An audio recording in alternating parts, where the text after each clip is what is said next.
Hello and welcome to Gravitas. I'm Palki Sharma Upadhyay. Let's get started.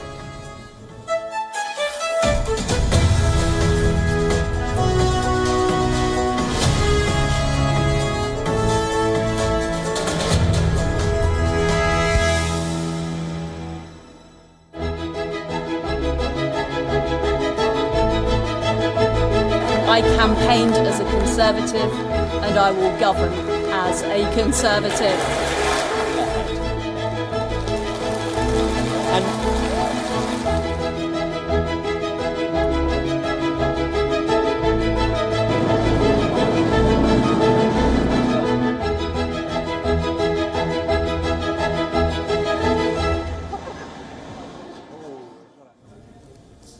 Liz Truss will be the next Prime Minister of the UK. For many, the result of the Conservative Party leadership contest was a foregone conclusion. Truss has beaten Rishi Sunak by more than 20,000 votes. She was a clear favourite for the Tory grassroots.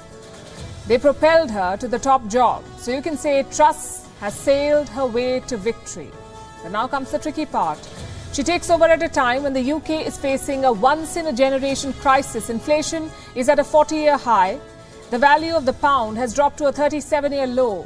A recession is certain. There is a deep energy crisis. It could trigger civil unrest. How will Liz Truss tackle these problems? What's her plan? And who will be on her team? Which brings us to Rishi Sunak. This election has been a revelation for him. The UK is not ready for Rishi. That was his campaign slogan, ready for Rishi. Clearly, Britain is not ready for an Asian leader yet. What does that mean for his future in politics? Will he be willing to serve as a minister under Truss? Or will he bow out? We'll discuss that and more. The change of guard in Britain is our cover story tonight.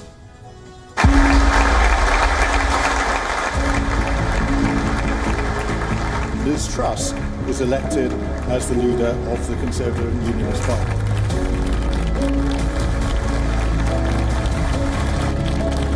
During this leadership campaign, I campaigned as a Conservative and I will govern as a Conservative. We will deliver, we will deliver, we will deliver.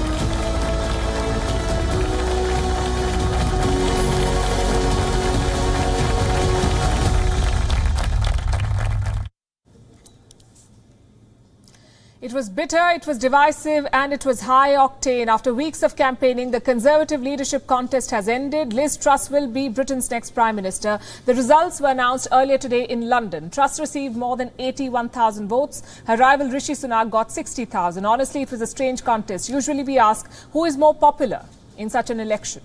But this time, it was the opposite. People were asking, who is more unpopular? The early rounds of voting were dominated by Rishi Sunak. Most Tory MPs supported him, but the final round was all about grassroots support. Only party members were permitted to vote in this election, and that's where Liz Truss scored big. She campaigned on so-called traditional Conservative values, something that she repeated again today. During this leadership campaign, I campaigned as a Conservative and I will govern as a Conservative. And my friends, we need to show that we will deliver over the next 2 years. I will deliver a bold plan to cut taxes and grow our economy. I will deliver on the energy crisis, dealing with people's energy bills, but also dealing with the long-term issues we have on energy supply. Where does that leave Rishi Sunak? His campaign was very energetic. His policies also made more economic sense than Liz Truss. So why did he lose? Like I said, grassroots support. Sunak's campaign was always going to be a long shot. His opponents portrayed him as snobbish and anti-poor. Normally, that's a prerequisite in Britain. This is a country where prime ministers inevitably come from a handful of elite schools, so money alone was not the problem. Perhaps race was. Rishi Sunak believed Britain was ready for an Asian prime minister, hence his slogan, ready for Rishi, but the Tory electorate just gave him a reality check. It's hard to say what awaits him in the future. Sunak has said he's open to joining Liz Truss's cabinet. He tweeted his support for her after the results were announced. If so, we'll have more clarity tomorrow. It is a big day for Liz Truss. She will formally, in fact, be appointed as the next Prime Minister of Britain. And that process is quite interesting. Usually, the Queen appoints new leaders at the Buckingham Palace, but this time the Queen is not in town. She is at her Scottish residence in Balmoral. So tomorrow, both Boris Johnson and Liz Truss will fly down to meet her. First, Boris Johnson will resign, and then the Queen will invite Liz Truss to form the government. And after that, the action shifts back to London. Truss will announce her cabinet ministers, and on Wednesday, she will hold her first cabinet meeting. I know it's a privilege to become Prime Minister, but this is the worst possible time. Let me list out Liz Truss's challenges. Inflation is at more than 10%. That's a 40-year high. Energy bills are set to rise 80%. The war in Ukraine continues to drag on. Europe is threatening legal action over Brexit technicalities. Scotland wants another referendum. The pandemic side effects continue to linger. And Truss herself remains deeply unpopular. Let me show you what a recent poll found. 52% Britons expect her to be terrible, or a poor Prime Minister.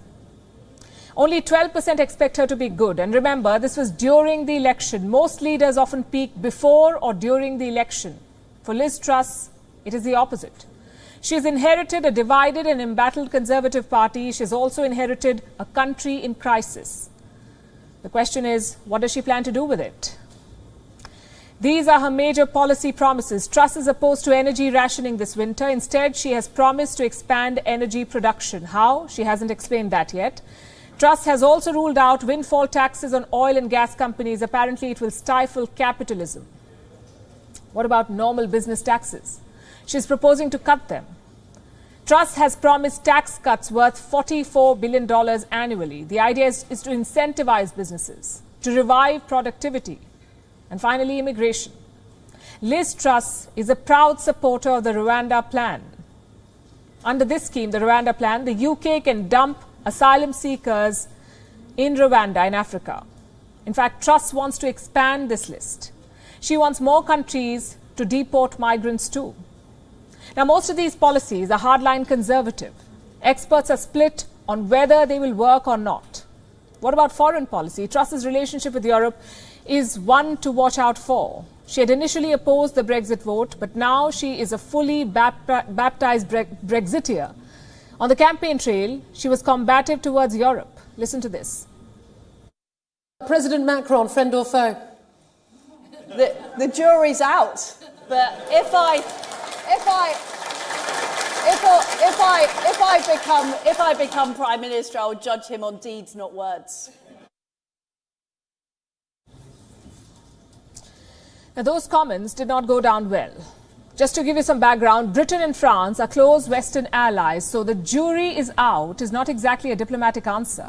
But then again, that's Liz Truss's style for you. She has shown the appetite for a fight. Take China, for instance. Liz Truss is promising a full review of British policy on China. She wants to officially designate China as a national security threat. So indications are she's a China hawk. The same applies to Russia. Truss is expected to continue Boris Johnson's tough position. Even the Kremlin knows this. Their spokesperson said he was expecting nothing positive from her. What about India?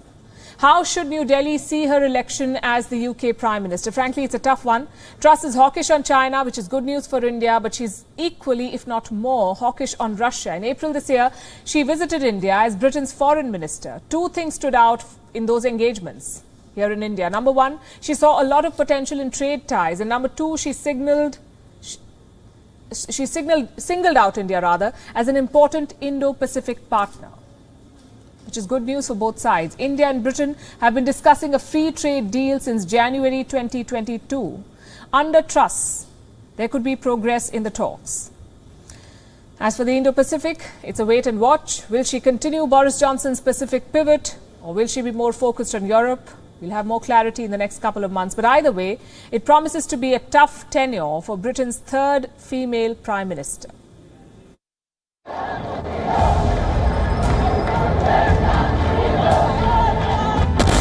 আপনারা জানেন দেশের কি অবস্থা আজকে দেশে সামরিক আইন চলছে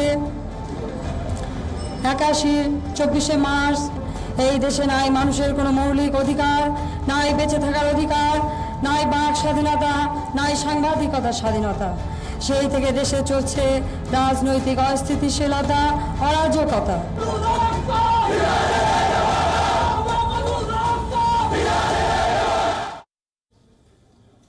That was Sheikh Hasina in 1983. 2 years before delivering that speech, she was living in exile in India. New Delhi gave her asylum in 1975. This was soon after her father, Sheikh Mujibur Rahman, was assassinated.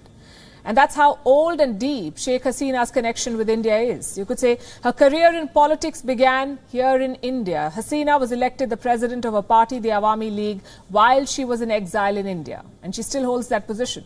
She's still the party leader. 41 years after her entry into politics, Sheikh Hasina is back in India and she's dealing with dramatically different circumstances and challenges. In the 1980s, she was trying to free Bangladesh from martial law. Her country has come a long way since then. Today's Bangladesh is a confident nation. It is a democracy and an economic powerhouse. But Dhaka is also dealing with significant challenges like depleting foreign reserves, stalled exports and a range of shortages. From oil to electricity, all of this threatens Sheikh Hasina's legacy as the longest-serving leader of Bangladesh. So she's turning to an old ally to steady the ship. Sheikh Hasina is betting on India. So what is her agenda? What are the expectations on both sides? How does New Delhi see this visit? We'll discuss all of this and more. We'll start with a schedule. She landed in New Delhi this morning. It's a 4-day visit. The last time she came was in 2019. That was before the pandemic. Here's what she did today. She visited the Nizamuddin Dargah in Delhi. It is the mausoleum of Sufi saint Khwaja Nizamuddin Aulia. It's an important pilgrimage site for Muslims. Then she met India's External Affairs Minister S. Jaishankar. He called on her. Tomorrow there will be bilateral engagements. Hasina will meet Indian Prime Minister Narendra Modi, President Draupadi Murmu and Vice President Jagdeep Dhankar. There are two reasons why she has undertaken this journey to New Delhi. One is politics, the other is economics. Let's break down the first one first, politics. Hasina is trying to drum up support at home. The India visit is part of a bigger plan. Sheikh Hasina is making an international outreach. She will hold a series of diplomatic interactions in the coming weeks and months. India is the first stop. Later this month, she'll head to New York for the UN General Assembly, the UNGA. This will be followed by visits to major global capitals. Now, this is all in the run-up to the general election. Bangladesh goes to polls in 2023, and ahead of that election, Sheikh Hasina seems to be consolidating her position. Will she come back for a record 5th term? It's hard to say at this point, but international engagements will definitely boost her image at home. So that's the politics. Now to the economics. Dhaka has hit a rough patch. Global economic instability is hurting the country. There's a shortage of oil. Dhaka is unable to import the energy it needs. In July, it imposed power cuts too.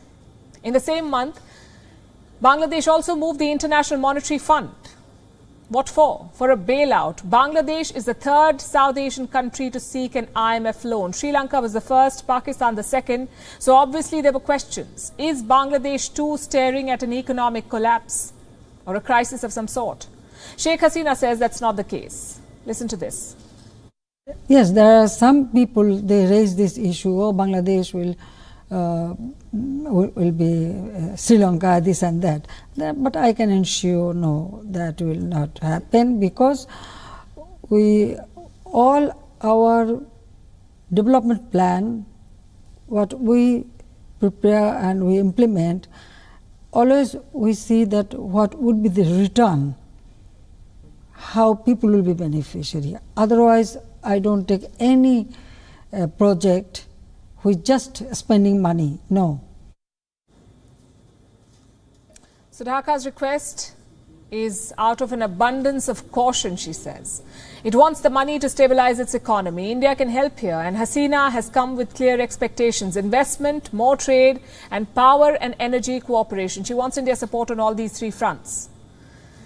Then we come to the sticking points, issues that are holding back this relationship. There's a lot going for it, but there are some sticking points as well. Top of the list is water sharing, more specifically the stalled Tista Waters Agreement. The Tista is a tributary of the Brahmaputra River. It flows through the Indian state of West Bengal into Bangladesh, but it originates in the Himalayas.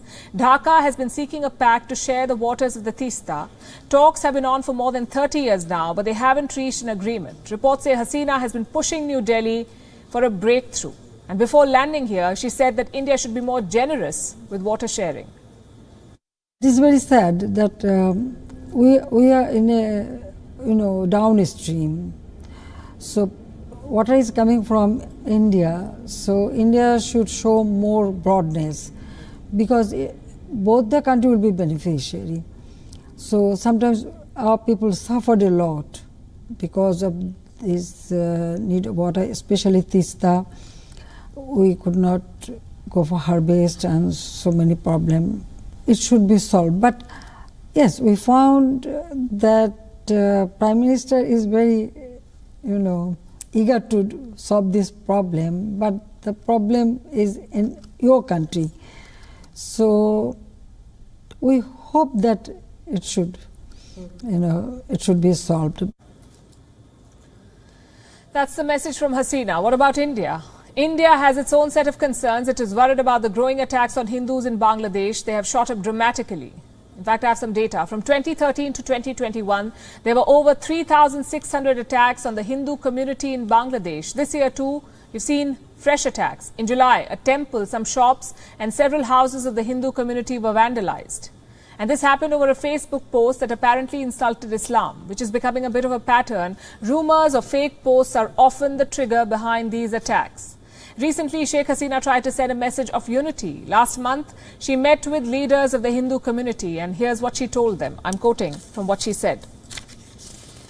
We want people of all faiths living with equal rights. You are the people of this country. You have equal rights here. You have the same rights as I have. We have to keep that belief and unity among us. I want this from you all. Hasina will have to give a similar assurance to the Indian leadership.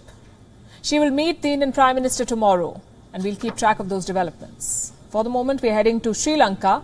The big story there is this. Gotabaya Rajapaksa, who for months fueled headlines like "Go, Gota, Go," has now come back. And not on a high. He's back because he had nowhere else to go. He's still the former president. He is, in fact, the former president of Sri Lanka. Once called the Terminator, his term in office was unceremoniously cut short. He was driven out of his palace and sent into exile by his own people. Gotabaya Rajapaksa tried to get an asylum in at least 3 countries. All of them refused, so he's back. After 7 long weeks, he landed in Sri Lanka in the early hours of Saturday, and he showed up in style in Colombo, dressed in his trademark blue jacket, flanked by members of his party. He looked visibly relieved. Perhaps because Sri Lanka's worst days may be behind it, and that would assuage public anger. You see, Colombo has recently bagged an IMF bailout. The International Monetary Fund has approved a $2.9 billion loan to Sri Lanka. This was much needed to ease the financial crisis. So Gotabaya Rajapaksa hopes it would mitigate his situation too, that the bailout would prove to be a distraction for his people. And that's one reason for him to appear relatively relieved. Then there's the good news on the legal front. We're talking about the cases against him. There are none now. No court cases, no arrest warrants. They've either been withdrawn or suspended, all of them. So for all practical purposes, Gotabaya Rajapaksa is now a free man. That's assuming no fresh lawsuits are filed against him. But what about the public sentiment? Reports say it has mellowed. Some Sri Lankans say they're fine with Rajapaksa being in the country as long as he does not rule them. Others say he shouldn't have fled in the first place. He should have stayed back and listened to the people. He came back yesterday night and he is a Sri Lankan citizen. And even until July 9th, even on July 9th, we asked him to resign. We did not expect for him to just jump away from the country and go, but it is he went because he felt like there is a threat to his life. It was wrong of him to go. He should have stayed back, should have responded to the views of the people rather than leaving. No one told him to leave the country. They only told him to give up the presidency. 7 weeks is a long time. A lot can change, including the mood of a country. The question is, what happens next? What does the future hold for Gotabaya Rajapaksa? Is he back in Sri Lanka for good? His team says he's here temporarily and that he's not going to enter politics again. They say he's waiting for a US green card. The moment he gets one, he'll take the next flight out. His party, though, seems to have other plans. It's called the SLPP, still the largest party in the Lankan parliament. They've offered Rajapaksa a seat in the parliament. How will they do that? By making another lawmaker give up their seat. In fact, there's already an offer. Someone has offered to vacate her seat. Her name is Sita Arambe Pola. She's the State Minister for Innovation. She says she's ready to offer her seat to Gotabaya Rajapaksa. It's an offer which is yet to be formally discussed. Until then, he is expected to lie low, to not issue any statements or make any public appearances. Next question. Where will he stay? In a palatial state bungalow. The images are on your screen. Rajapaksa will be staying at the sprawling mansion with a large security contingent stationed outside. Reports say he will be accorded all privileges of a former president, along with the right to hold political meetings. So what does all of this tell you? Gotabaya Rajapaksa is not done. He may have relinquished office, but he's still a Rajapaksa. It's a political dynasty notorious for pulling off stunts. Gotabaya's return could be the beginning of the next one. To Canada now. On Sunday morning, Canada witnessed one of the deadliest mass killings in its history. 2 men armed with knives went on a killing spree. They stabbed 10 people to death and injured 15 others.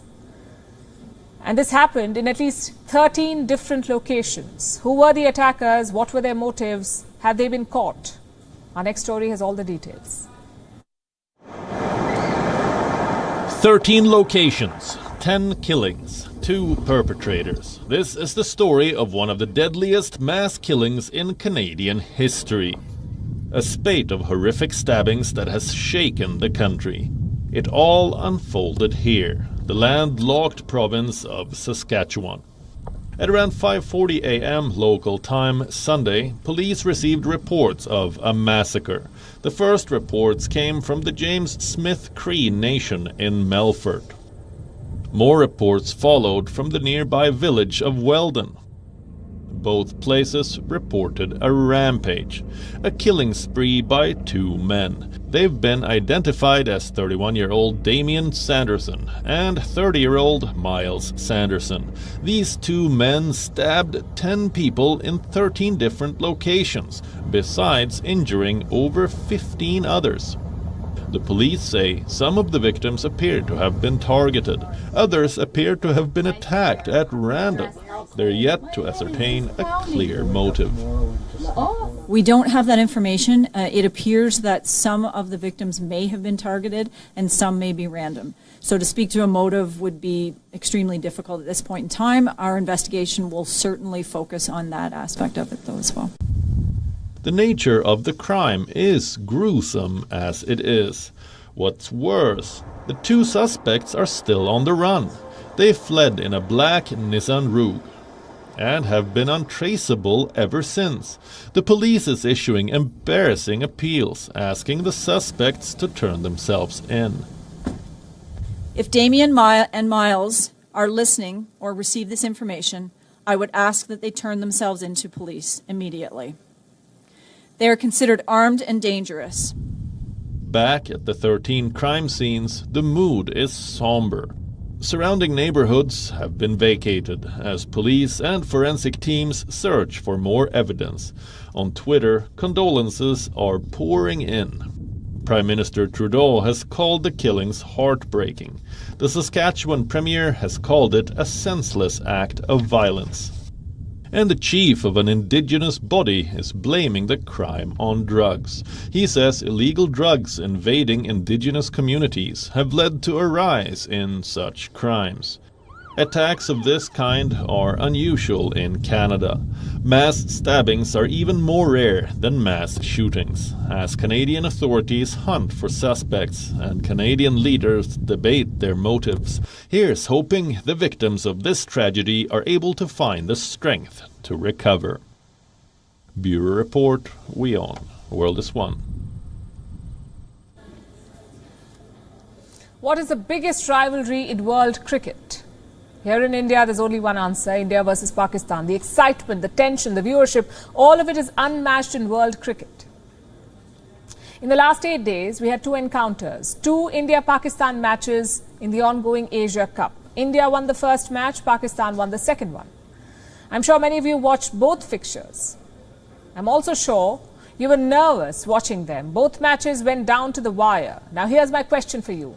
If you were so tense watching it, what would the players have felt like? Imagine the sort of pressure they must be under. In that sort of a situation, mistakes happen. One Indian player made such a mistake on Sunday. His name is Arshdeep Singh. Let me tell you about a little more about him. Arshdeep hails from the Indian state of Punjab. He's just 23 years old. He made his international debut in July 2022, this year. Sunday was his first ever match against Pakistan. Imagine the pressure. During the 18th over, Arshdeep Singh was fielding at short third. The Pakistani batsman mistimed a shot. Arshdeep settled under the ball, but he dropped it. Now, technically, it was an easy catch. Maybe in practice, Arshdeep would take it 10 out of 10 times, but this was not practice. This was India versus Pakistan, and whether because of pressure or misfortune, he dropped the catch. That same Pakistani batsman then went on to hit 3 boundaries. He played a key role in winning the match for Pakistan. Now, ideally, the matter should have ended there. After all, every cricketer has dropped catches. But it did not end. Arshdeep Singh was trolled heavily on social media. His Wikipedia bio was changed by some miscreants. Listen to what they wrote. This is from his Wikipedia bio. Prior to his List A debut, Arshdeep was named in the Khalistani squad for the 2018 Under-19 Cricket World Cup. Now, for those wondering, there is no Khalistani squad in world cricket. Arshdeep Singh represented India at the Under-19 World Cup. Whoever made this change wanted to insult him. They wanted to brand him a separatist. The government of India has taken note of this incident. The IT ministry has pulled up top executives at Wikipedia. Perhaps a probe will tell us who edited the bio. Multiple theories have already been floated. Some reports hint at a Pakistani hand. Apparently, the IP address used to edit the page is linked to Pakistan. The fact is, only a full review will give us the answers. Until then, we must focus on the bigger problem here. What did Arshdeep do to deserve this treatment? Yes, he dropped a catch, but then again, who hasn't? Does a dropped catch justify personal insults? Does it justify branding him a separatist or questioning his patriotism and loyalties? A lot of propaganda is being pushed by Pakistani users. Yes, they're making memes. They're spreading insulting comments. But the sad part is the Indian fans are falling for this trap. They're buying into this propaganda. The result is this. A 23-year-old player has been villainized. In fact, an entire community has been villainized. And don't get me wrong, trolling is an unavoidable part of social media. We all understand that. Public figures will always bear the brunt of it. The question is, where do we draw the line? Remember, we're not talking about some harmless jokes here. We're talking about separatist propaganda. This could have a lasting impact on the young man's game. It could put him under pressure, more pressure in the future. It could affect his performance. All fans must remember this before trolling players, not just here in India, but all over the world. We've told you about English football fans. They racially abuse their own players. How is this campaign against Arshdeep any different? The good news is that many people are speaking up, former cricketers. They're defending Arshdeep Singh. So are top politicians from Punjab. But as a society, we must rethink our response to sports. Yes, the emotions are high. Yes, it is India versus Pakistan. We get that. But at the end of the day, it is a game. Just like you make mistakes at home or office, the players also make mistakes. If you troll them for it, you're adding to their misery. So next time you watch any sport, remember one thing. The players are also humans. If they make mistakes, empathize with them. Don't condemn them, because true fans don't just celebrate the highs, they push through the lows. And talking about lows, the last week was a tough one for NASA. They were hoping to launch their ambitious lunar mission, Artemis 1. They tried twice, and both times they failed. The first attempt was on Monday. Engineers detected 2 problems with the launcher. 1, a hydrogen fuel leak, and 2, a temperature issue. One of the engines was too hot for takeoff. So NASA abandoned the launch on Monday. 4 days later, they tried again, and déjà vu. Engineers detected another hydrogen fuel leak. Just hours before the countdown, they cancelled the launch again. So that's 2 failures in 1 week. We've talked about it before. This is an incredibly hard business. This is an initial test flight of this vehicle. As was said by Administrator Nelson, we're going to fly when we're ready. And as part of this initial test flight, we're learning the vehicle. We're learning how to operate the vehicle, and we are learning all of the things required to get us ready to fly. So when will NASA try again? A 2-week launch blackout kicks in tomorrow, which means no attempt until late September, perhaps even October. So Artemis will likely be grounded for a long time. The question is, what does it say about NASA? I know it's a government agency, but even so, it is one of the top brands in the world. You have NASA T-shirts, mugs, bumper stickers. The United States marketed the agency like anything, and why not? In the 20th century, NASA was the zenith of space exploration. They landed people on the moon, they landed rovers on Mars, they sent shuttles into deep space, they fought off alien invasions in Hollywood. And now they can't even launch a rocket. Forget placing it in the moon's orbit or landing it. NASA cannot even get liftoff right.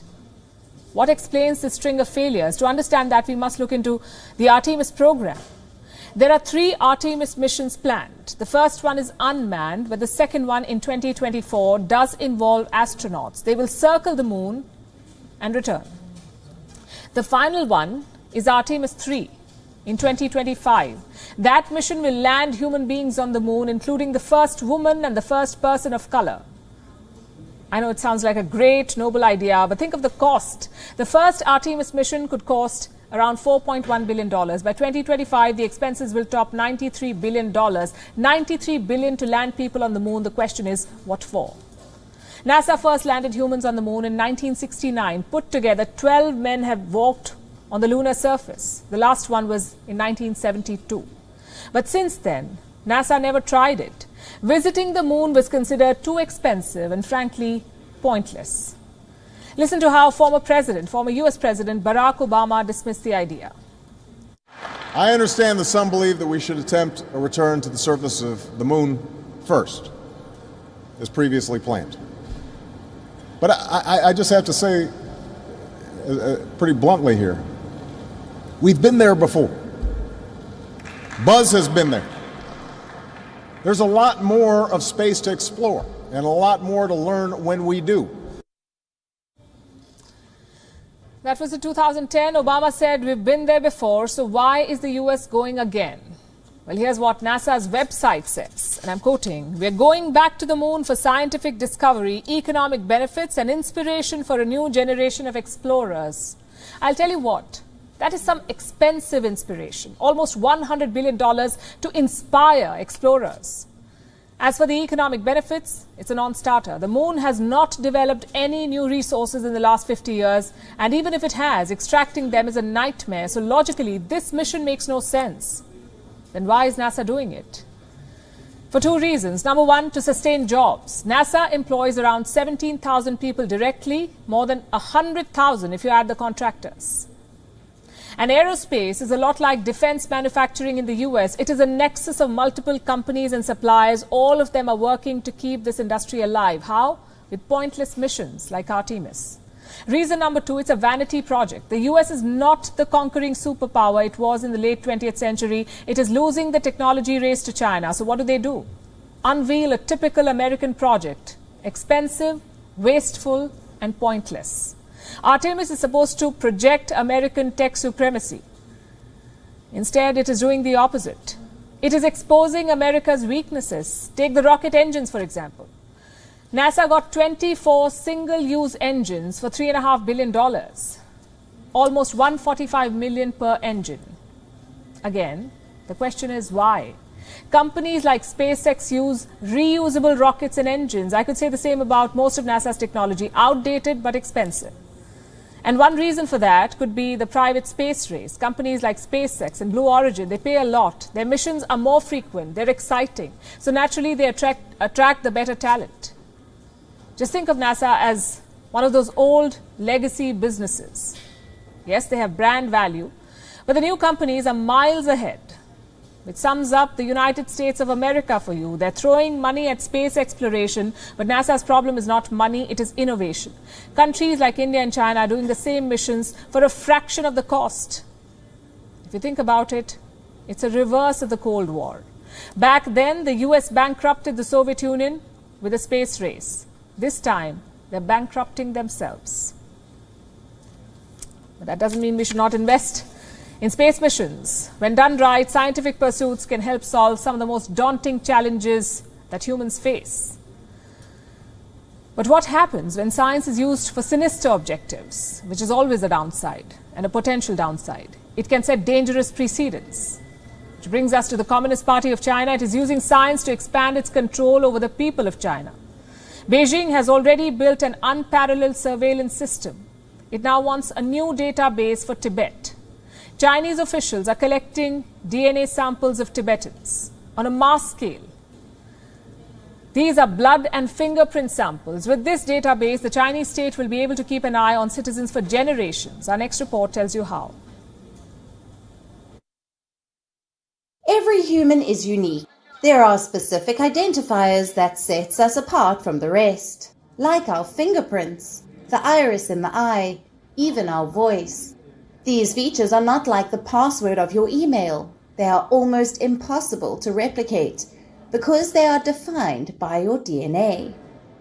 What happens if someone gets access to your DNA? They can track you in ways you cannot even imagine. A new dystopian nightmare is unfolding in China. Tibet has been serving as a laboratory for the Chinese surveillance state. Surveillance techniques used in places like Xinjiang were tested and perfected in Tibet first. And now Chinese officials are conducting a new experiment. They are gathering DNA samples across Tibet. The Chinese say it is part of a crime detection drive. Officials collect two main kinds of samples, fingerprints and blood samples. The drive covers adults and children. Even kids as young as 5 years old have had their samples taken. Where are these samples going? To the Chinese police. The local cops are building a database about it. They began collecting DNA data in 2019. It is part of a policing campaign called the Three Greats: inspection, investigation, and mediation.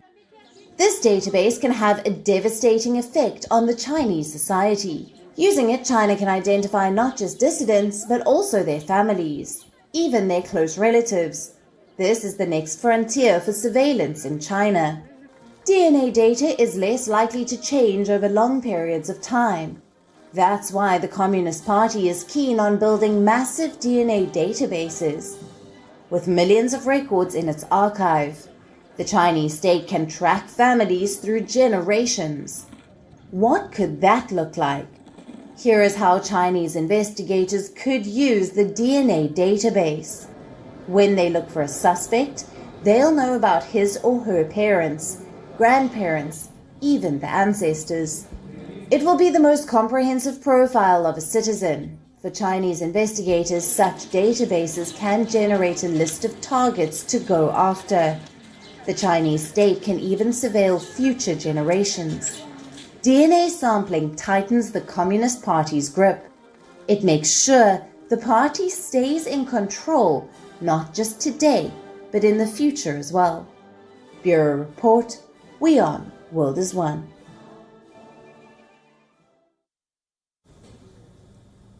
We cannot possibly end tonight's show without talking about the significance of today's date.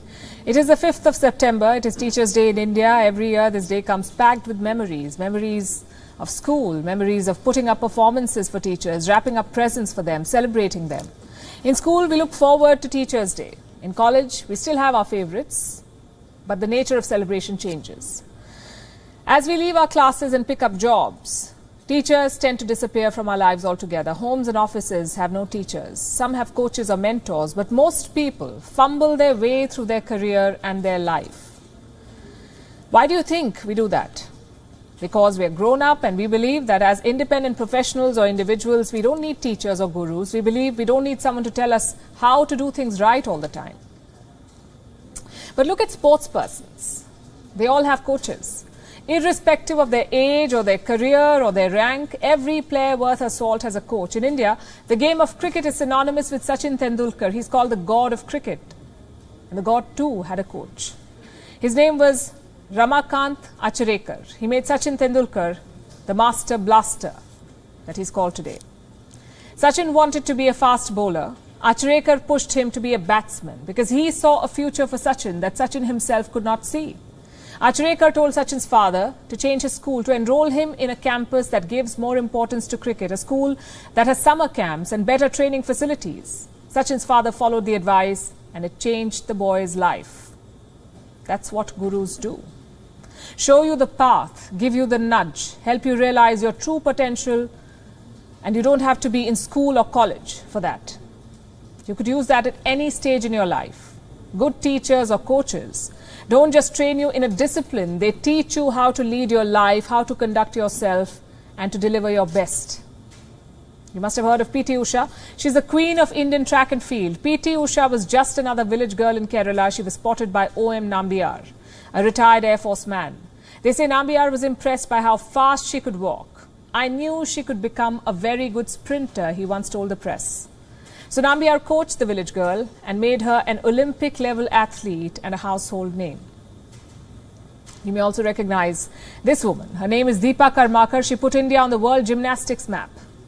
She was the first Indian woman gymnast to qualify for the Olympics. Deepa's coach, Vishweshwar Nandi, helped her master the vault of death. Most gymnasts don't even attempt the vault. But Nandi pushed Deepa to do what others wouldn't dare to. And these are all examples from sports, but they apply to all professions, all walks of life indeed. People often talk about competitive anxiety and how it impairs an athlete's performance. But non-athletes suffer from it too. Anxiety can take a toll on you on your big day, before a presentation, before an interview. Athletes have coaches who help them keep calm. What about the rest of us? We need mentors to channelize our energy. We also need them to make informed decisions. I'm sure there have been times when you found yourself confused about a career move or a life decision. That's where you need a mentor and a guru. And this is not the same as a career counselor. I'm not talking about relationships which are based on transaction. I'm talking about the ones based on trust. A mentor or guru is not someone you can hire. It's a relationship that you build over time. It's a relationship that is built on mutual respect. And it is a relationship that every professional and individual needs, even if we do not realize it. The Guru Shishya Parampara that India takes pride in does not end with school. We all need a guru who can guide us through life. A study by Association for Talent Development found that 75% of executives state the importance of mentorship in their professional growth. Today, various organizations have started mentorship programs. Why do you think they do that? Because we may or may not be athletes, but we all need a coach. And as we celebrate Teachers' Day in India, I want to leave you with a thought. Our association with gurus should not end with school. We take tougher exams after leaving school. And we can pass them well, only if we find and follow the right teacher.